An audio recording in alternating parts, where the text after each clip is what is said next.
Das, liebe Freunde, passiert, wenn man Rita wieder mal unbeaufsichtigt in der Lego-Stadt ihres Amtes walten lässt und diesmal nicht das Einwohnermeldeamt, sondern ja, das Bauamt, glaube ich. Es ist nicht nur so, dass hier überall Teile herumliegen, die niemandem gehören. Sie hat auch noch das Dach der Fischstäbchenfabrik irgendwo hintransportiert und ich frage mich, wohin. Aber wir werden jetzt mal schauen. Sie sieht schon ganz andächtig dort hinten in unsere Richtung und langsamen, aber stetigen Schrittes nähern wir uns jetzt und fragen da mal nach, was sie da gemacht hat. Ich hoffe, das Dach ist noch intakt. Du kannst langsam gehen. Ich habe nämlich gerade noch eine Praline gegessen. Möchtet ihr auch gerne eine? Also, wenn sie nicht beim Zerstören der Lego-Stadt ist, dann seht euch mal das an, wie es das hier aussieht. Übrigens, Kaffee und Kekse und Lego-Teile kreuz und quer. Danke an Sabrina für die Pralinen. Ohne die hätte ich nicht so gut gebaut. Ja, dann sag uns mal, was du heute gebaut hast. Ich sehe, hier ist ein Gebäude hier auf dem Dach. Ja, genau, wir haben ja gesagt, dass wir auf das Dach des Einkaufszentrums, da gehört auch noch was hin, das ist auch schon längere Zeit auf der Baustelle. Das ist doch die Fischstäbchenfabrik. Aber das ist die Fischstäbchenfabrik, dass wir hier mal irgendwas oben drauf bauen. Da ist von Fitnessstudio über so ein Piratenschiff, Wrack, ist alles vorgestellt gewesen. Wir haben aber schon längere Zeit eine Idee, die wir jetzt, oder besser gesagt Rita jetzt verwirklicht hat und die präsentiert sie uns jetzt hoffentlich. Wir haben ja schon lange vorgehabt, ein Radiostudio zu bauen. Und ja, es ist immer wieder verschoben worden und hin und her und keine Ahnung. Und dann war ja vor kurzem mal die liebe Martina bei uns und eine radiorasende Reporterin. Und die hat fast uns wie interviewt. Carla Kolumna. Mindestens so gut. Und die hat uns ja interviewt über unsere Stadt. Und daraus ist übrigens ein cooler Podcast entstanden. Oh ja. Den könnt ihr euch, glaube ich, auch sogar noch nachhören. Das ist jetzt schon einige Zeit her. Ich weiß gar nicht, wann das war. Wir haben vorgehabt, das Projekt schneller zu realisieren, aber es ist irgendwie nie dazu gekommen. Aber jetzt ist es soweit. In die Beschreibung reingeben, falls wir drauf denken. Wenn der Link noch aktiv ist, dann gerne. Machen wir. Könnt ihr euch nachhören. Und da reden wir übrigens auch ein bisschen nicht ganz so schön Hochdeutsch, ist vielleicht auch ganz amüsant. Und genau, was ich eigentlich sagen wollte, wir haben ein Radiostudio und ich habe mir gedacht, ich möchte das gerne hinschreiben, wie der Radiosender heißt, und das ist eben Live-Radio. Und habe mich an das Not-Technik probiert. Wow, die Königsdisziplin, meine Damen und Herren. Also, ich drehe das mal vielleicht, dass man das noch ein bisschen schöner und heller sieht. Warte mal, ich drehe das mal so hin und du filmst dann von da. Vielleicht geht das dann besser, oder? Geht besser, ja, richtig. Genau. Damit man die Snot-Technik auch sieht. Ich meine, da habe ich mich jetzt so bemüht. Das Einzige ist, ganz legal ist es nicht. Es ist schon auch... Das Studio ist ja nicht legal. Wir haben es hier mit einem Piratensender zu tun, meine sehr verehrten Damen und Herren. Hier sendet jemand ohne Rundfunklizenz auf einer Fischstäbchenfabrik. Ach, ich bräuchte wahrscheinlich auch eine Antenne. Jetzt hast du mich gerade drauf gebracht. Aber egal. Na, es ist ja auch nicht ganz fertig. Aber nein, ich meinte illegale Bautechniken. Es ist schon eine Snot-Technik, aber es ist die Rita-Snot-Technik. Das bedeutet, dass vieles recht gut hält. Würde man aber draufblasen, könnte es sein, dass so manches dann fliegt. Es ist gut, dass bei uns in der Lego-Stadt kein Wind geht. Denn dann wird das hoffentlich gut halten. Weil die Fischstäbchenfabrik ist genau beim Meer und dort weht ja immer ein laues Lüftchen, nicht wahr? Ja, ich hoffe bei uns nicht. Ich muss aber ganz ehrlich sagen, ich kenne diese Snot-Technik, aber ich habe mich noch nie an ihr probiert und ich finde es total cool, dass du das so es ist sehr schwierig. Ja. Und es sieht für das, dass das der erste Versuch überhaupt ist, sieht das total cool aus. Und ist das Studio jetzt auch innen eingerichtet? Ja. Wir sehen altehrwürdige Fenster am Dach. Ja, und ich habe das extra so gemacht, damit man, wenn es ein bisschen heller ist, damit man da auch eben auf der Seite überall reinschauen kann. Entschuldigung. Das heißt, das Studio ist noch nicht ganz fertig, da wird noch eine Antenne und so weiter ergänzt. Ja, vielleicht auch hier habe ich mir gedacht, da kann man nämlich so Ding reinstecken, so Leuchten, dass wenn die Moderatoren auch in der Nacht arbeiten vielleicht oder am Abend. Oh, und hier ist schon jemand auf Sendung. Vielleicht ist das sogar die liebe Martina, die uns da besucht hat. Ja, sie hat jetzt auf einmal violette Haare. Ich weiß nicht, was da passiert ist. Also meine lieben Freunde, ich habe ja das nicht so mitverfolgt. Ich musste zuerst arbeiten und habe nicht gesehen, was Rita da gemacht hat. Aber ich glaube, ich weiß schon, worauf sie da hinaus will. Oh Mann, das ist ein Kapitel in der Geschichte auf... Naja, was soll ich sagen? Ich bin da nicht besonders stolz drauf, ganz ehrlich. Doch. Aber es hat ein schlechter Anfang, gutes Ende. Wie soll man sagen? Ja, ich lasse Rita mal erklären. Schau, ich zeig dir das. Ich leuchte da mal hinein, damit man das auch wirklich schön sieht. Ist es jetzt besser? Ja, ist ganz gut. Ja. Ist ganz gut. Also, das ist die Radiomoderatorin und ihr seht die Snot-Technik wunderbar. Ihr seht auch, da ist die Illegalität doch sehr markant. Genau. Und da ist nicht irgendjemand im Studio, nein, es ist der liebe Christoph im Studio.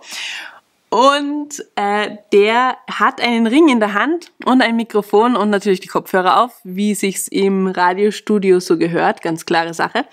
Und das hat auch einen Grund, nämlich Christoph hat... So genau müssen wir das jetzt gar nicht erzählen. Ich war da im Radiostudio und wir haben uns da über die neue Saatgutverordnung der EU unterhalten, weil ich da ein Insider bin und schon was wusste, was vielleicht genau, beim Radio noch nicht so genau kannten. Deswegen hat er auch den Ring in der Hand. Nein, wir haben bei einem Gewinnspiel mal mitgemacht und da habe ich einen Heiratsantrag bekommen, der offensichtlich gefruchtet hat. Und da hat der Christoph was gesungen für mich. Und das musste er im Radiostudio machen. Auf jeden Fall eine sehr coole Sache. Ich sehe Rita lachen. Es war eine Lachnummer. Oh nein. Der überhaupt nicht singen kann. Ja, das stimmt leider. Als Pietro Lombardi-Verschnitt mit einem selbst getexteten Liebessong. Oh ja. Ich hoffe, das haben Sie wenigstens von der Website runtergenommen. Wenn das auch noch online wäre, dann, ja. Abi, dann ist es vorbei mit der Karriere, wirklich ein für alle Mal. Und wir haben das Gewinnspiel auch gar nicht gewonnen. Ja, das ist leider das Traurige daran. Wir haben nicht gewonnen. Was kein Wunder war bei dieser Performance. Aber ja, es war sehr lustig und sehr nett dort in dem Studio. Und ich habe mir gedacht, das muss doch festgehalten werden und deswegen habe ich dich hier hineingebaut. Ich habe mir zuerst, hatte ich schon eine Figur, ich weiß gar nicht, habe ich die jetzt noch da? Ja, genau. Zuerst hatte ich diese Figur geplant. Ich habe mir nämlich gedacht, sie ist der Rockstar von unserer Stadt und wollte die reinstellen und auf einmal ist mir geschossen, nein. Hätte auch ganz gut gepasst, ja. Ja, finde ich auch. Wenn ich dann wieder weg bin, dann kann sie rein. Was heißt das, Rihanna oder? Ja, Brickana.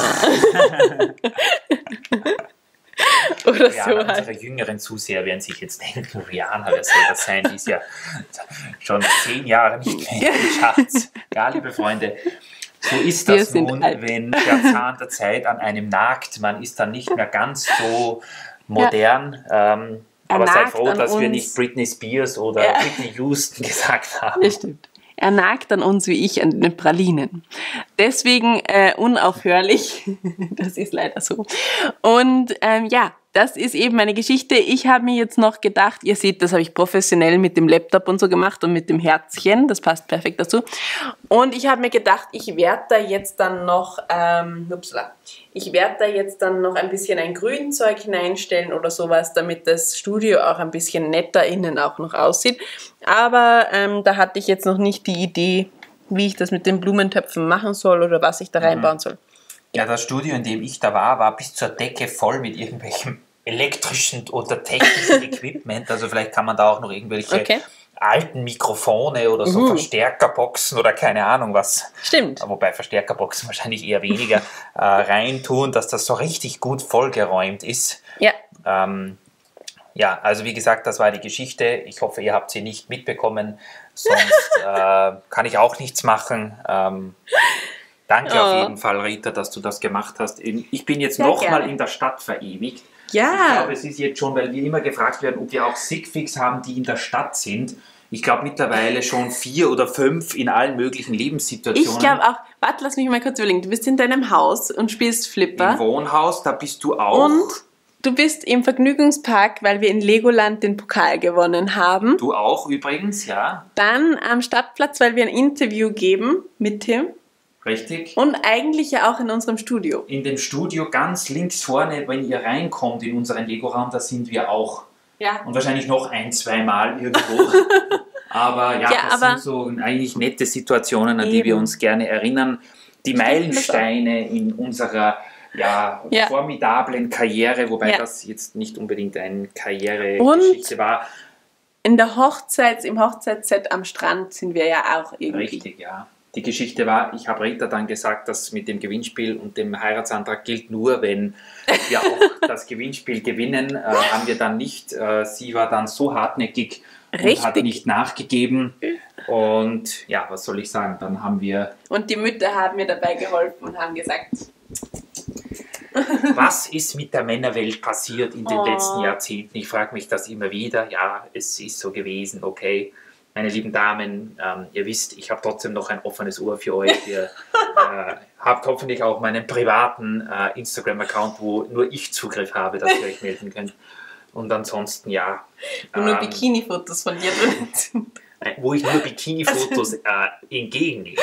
So, okay. Aber ich finde die Idee mit dem Radiostudio finde ich einfach voll cool. Also da gehört jetzt noch eine richtig fette Antenne aufs Dach rauf. Ja, die habe ich vergessen. Und dann, ich weiß gar nicht, das ist jetzt, also hier ist der Strand, links ist der Strand, da kann man auf jeden Fall auch sonst noch vielleicht was machen. Das heißt, das Live-Radio sieht man quasi nicht, wenn man bei uns in den Raum reingeht, sondern von der anderen Seite, weil ich wollte nicht, dass von der Fischstäbchenfabrik ablenkt. Versteckte Werbung also. Ja. Aber nicht oder jedenfalls noch nicht. Wir sind aber offen dafür. Ja, aber hier hätte sogar noch was Platz. Jetzt tu nicht so wild. Meine Snot-Technik hält das nicht aus. Ja, ich habe das aber so gut gebaut. Gut, wir melden uns jetzt ab. Freut uns, dass ihr eingeschaltet habt und Ritas formidablen Baufortschritt hier begutachtet habt. Ich bin jetzt schon gespannt, ob ich auch wieder mal was herzeigen kann. In letzter Zeit ist ja eher Rita die erste hier auf der Baustelle, aber es wird sich sicher was tun. Ich habe schon Ideen bezüglich Arcade. Super Kommentare bekommen von euch. Ich habe Ideen in Bezug auf diese freie Fläche hier. Wir haben hier noch jede Menge Platz am Güterbahnhof. Eine Burg kommt hier jetzt mal hin beim ländlichen Bereich. Das Naherholungsgebiet mit dem Fluss sollte auch mal... Genau, also Baustellen über Baustellen, aber wir arbeiten so eine nach der anderen ab und uns fällt wahrscheinlich dann wieder 20 Mal mehr ein, als wir eigentlich gebaut haben. Aber das ist auch gut so und dank euren Kommentaren und euren Hinweisen wird das ganz nett, denke ich. Und das ist Rita von Bricks Go Wild, das ist Christoph von Bricks Go Wild. Der Junior ist nicht mehr da, der liegt schon in seinem Bett und schläft, also nicht in dem, sondern in seinem richtigen Bett. Und Oma passt auf, also Oma passt auf, genau. Wir melden uns ab. Sorgen. Und danken euch für euer Vertrauen in uns, fürs Einschalten. Und ja, ich weiß, die Zeit ohne Lego Eisenbahn ist jetzt schon lang, aber seid sei euch gewiss, liebe Freunde, dass das bald wieder mal kommt. Und dann sehen wir einen Zug. Bis ein Zug! Oh mein Gott! Bis bald! Tschüssi! Tschüssi!